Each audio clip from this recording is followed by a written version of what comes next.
يخوض المنتخب الموريتاني المحلي لكرة القدم معسكرا إعداديا في تونس استعدادا لنهائيات كأس إفريقيا للاعبين المحليين التي ستقام شهر يناير في المغرب، حيث أجرى أمس السبت مباراة ودية مع فريق الاتحاد المونستيري التونسي وانتصر عليه بهدف دون رد.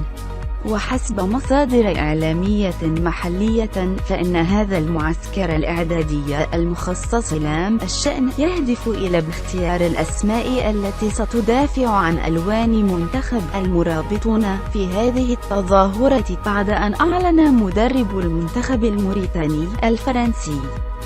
كوريتاني ماراتينز عن القائمة الموسعة. وسيكون الجار الجنوبي للمغرب الذي يشارك للمرة الثانية في تاريخه في هذه المنافسة منافس الأسود الأطلس في المجموعة الأولى لام الشأن، والتي تضم أيضا كل من غينيا والسودان.